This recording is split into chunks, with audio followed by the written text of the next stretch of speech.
వారసురాలు serial ఊహించని మలుపులతో రోజురోజుకి మరింత ఆసక్తికరంగా కొనసాగుతుంది. జయంతి బ్రతకదని డాక్టర్లు చెప్పడంతో జయంతి ఆఖరి కోరిక కోరుతుంది. అదేంటో ఈ వీడియోలో చూద్దాం. వారసురాలు సీరియల్ జూన్ 17 ఎపిసోడ్లో ఏం జరిగిందంటే, సాకేత్ స్నానం చేసి టవల్ కోసం బయటికి వస్తాడు. అప్పుడే మైథిలి సాకేత్ బట్టలు ఇస్త్రీ చేసి లోపలికి తీసుకొస్తుంది.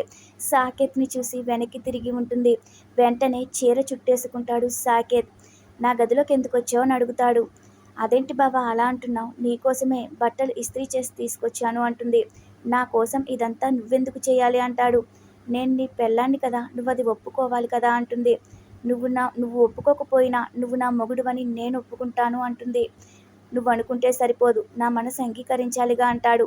నీ మనసు అంగీకరించకపోయినా మన చుట్టూ ఉన్న పంచభూతాలు అంగీకరించాయిగా అని మైథిలి అంటుంది. పంచభూతాలు అంగీకరించాయో లేదో తెలీదు గాని ఆరో భూతంలా తింటున్నావు నన్నని సాకేత్ తిట్టుకుంటాడు. నేను నీ మొగుణ్ణి కాదు అంటాడు. నేను మాత్రం నీ పెళ్ళాన్నే అంటుంది. అలా సాకేత్ని పట్టుకుని విసిగిస్తూ ఉంటుంది. నన్నొదిలేయ్, నాకు చిరాగ్గా ఉంది అంటాడు. నాకు మాత్రం సంబరంగా ఉంది. నువ్వు ముట్టుకుంటే నాకు కంపరంగా ఉందంటాడు. నేను నిన్ను ఇలా పట్టుకుంటే నాకెంత బాగుందో అంటుంది మైథిలి. వదులుతావా వదలవా, నీకసలు సిగ్గుందా అంటాడు. నా మొగుడి దగ్గర నాకు సిగ్గెందుకు అంటుంది మైథిలి. నిన్నెలా వదిలించుకోవాలో నాకు తెలుసని బలవంతంగా వదిలేస్తాడు. ఇంకోసారి నన్ను ముట్టుకుంటే ఊరుకునేదే లేదంటాడు. 3 ముళ్ళు వేసి ముట్టుకోకూడదు అంటే ఎలాగా? మనం ఒకరికొకరం చిన్నప్పుడే భార్యాభర్తలం తెలుసా? మనం ఇప్పుడు కూడా విడిపోకూడదని మరోసారి నీ చేత మెడలో ఈ 3 ముళ్ళు ఆ భగవంతుడు వేయించాడు. నువ్వేంటి ఇలా చేస్తున్నావు అని అంటుంది. మనం త్వరలోనే విడిపోతాం, చూస్తూ ఉండని సాకేత్ అంటాడు. ఆ దేవుడు వేసిన ముడి అంత త్వరగా ఎలా? ఎట్టి పరిస్థితుల్లోనూ విడిపోదు అంటుంది మైథిలి. ఒకవేళ నువ్వు విడదీయాలనుకున్నా నేను విడిపోనివ్వనని మైథిలి అంటుంది. నేను శాశ్వతంగా నీ పెళ్ళం అనే స్థానాన్ని వదిలిపెట్టను అంటుంది. గుర్తు పెట్టుకో అని చెప్పి అక్కడి నుంచి వెళ్ళిపోతుంది. ఇక జయంతికి ఎలా ఉందో అని హాస్పిటల్లో అందరూ కంగారు పడుతూ ఉంటే డాక్టర్ బయటికి వస్తారు. తన ప్రాణం కాపాడలేమంటారు. ఆవిడ మింగిన టాబ్లెట్లు చాలా పాతబడిపోయాయి.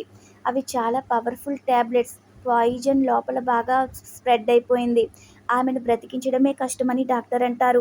మా ప్రయత్నం మేం చేశాం గానీ మా వల్ల కాలేదు అంటారు. ఆవిడ ఇంక కాసేపే బ్రతుకుతారు. ఎవరైనా ఉంటే పిలిపించుకోండని డాక్టర్ చెప్తారు. ఇక లోపలికి వెళ్ళి చూడొచ్చా అని అడిగి వాళ్ళు లోపలికెళ్తారు. కూతురు మీద కోపం వస్తే ఎవరైనా ఇలాంటి పని చేస్తారా అంటాడు నాగేంద్ర. డాక్టర్ నాకంతా చెప్పారని జయంతి అంటుంది. నేనింక ఎంతోసేపు బ్రతకనంట కదా, దయచేసి నా ఆఖరి కోరిక తీర్చండి అంటుంది. నేను చనిపోయేలోపే మైథిలి శేఖర్ల పెళ్లి చూడాలి అంటుంది. అలా చూస్తూ పోవాలని ఉందని జయంతి అంటుంది. ఈ సమయంలో కూడా నీకెందుకింత మొండి పట్టుదల అని శేఖర్ కూడా అంటాడు. తనకి నన్ను పెళ్లి చేసుకోవడం ఇష్టం లేదు కదా, ఎందుకిలా చేస్తున్నావు అని అంటాడు. నువ్వు మైథిలిని పెళ్లి చేసుకోవాలి, తనతో జీవితం పంచుకోవాలని ఎంత ఊహించుకున్నావో నాకు తెలుసు. నువ్వు మైథిలి పిల్ల పాపలతో కలకాలం సంతోషంగా ఉంటే చూడాలని ఉందని జయంతి అంటుంది. ఆ కోరిక తీర్చాలి అని అడుగుతుంది. నువ్వు మైథిలి మెడలో 3 ముళ్ళు వేస్తావా అని అడుగుతుంది. ఆవిడ ఎంతోసేపు బ్రతకదు, త్వరగా ఆవిడ కోరిక తీర్చండని డాక్టర్ చెప్తారు. లేకపోతే తర్వాత మీరే బాధపడతారని డాక్టర్ హెచ్చరిస్తారు. ఇక వెంటనే నాగేంద్ర మైథిలికి ఫోన్ చేస్తాడు. వెంటనే హాస్పిటల్కి రా అంటాడు. మీ అమ్మని హాస్పిటల్లో జాయిన్ చేశాము, రమ్మని చెప్తాడు. ఇక మరోవైపు హరిశ్చంద్ర తన ఫ్రెండ్తో ఫోన్లో మాట్లాడుతూ పెళ్లి క్యాన్సిల్ ఎందుకయిందో వివరిస్తాడు. త్వరలోనే సాకేత్ని తన భార్యని హనీమూన్కి కూడా పంపిస్తున్నామని హరిశ్చంద్ర చెబుతూ ఉంటే ఆ మాటలు చందన కైలాస్నాథ్ వింటారు. ఇక చందన కైలాస్నాథ్తో కూతురికి పెళ్లి ఆగిపోయిందని, నాన్నకి బాధ కూడా లేదు, ఎందుకింతలా మారిపోయాడో అర్థం కావడం లేదని అంటూ ఉంటే అదే అర్థం కావడం లేదని కైలాస్నాథ్ అంటాడు. నేను బావని ఎంత ప్రేమించానో తెలిసి కూడా నాన్న ఈ విషయాన్ని సులువుగా తీసుకుంటున్నాడని చందన అంటుంది.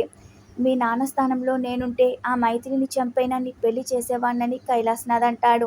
మీ నాన్నేమో దేవుడి నిర్ణయం కాలేయం అంటూ నీ జీవితాన్ని నాశనం చేస్తున్నాడు అంటాడు. ఇక హాస్పిటల్కి వచ్చిన మైథిలికి జరిగిన విషయమంతా నాగేంద్ర చెప్తాడు. మీ అమ్మ ఆఖరి కోరిక అంటుంది. నువ్వు శేఖర్ని తన కళ్ళ ముందే పెళ్లి చేసుకోవాలంట, పదమ్మా అని బలవంతంగా తీసుకెళ్తాడు. మైథిలి చెప్పబోతూ ఉన్నా సరే వినిపించుకోడు. ఇక మైథిలికి కాల్ స్లిప్ అయి తన మెడలో ఉన్న తాళి బయటకు వచ్చేస్తుంది. ఏంటమ్మా ఇదంతా అంటే అసలు ఏం జరిగిందో వివరంగా చెప్తుంది. నాకు సాకేత్ బావకి పెళ్ళి అయిపోయిందని జరిగిందంతా చెప్తుంది. ఈ రోజుతో ఈ ఎపిసోడ్ పూర్తవుతుంది. రేపటి ఎపిసోడ్లో మళ్ళీ కలుద్దాం. Thanks for watching our video.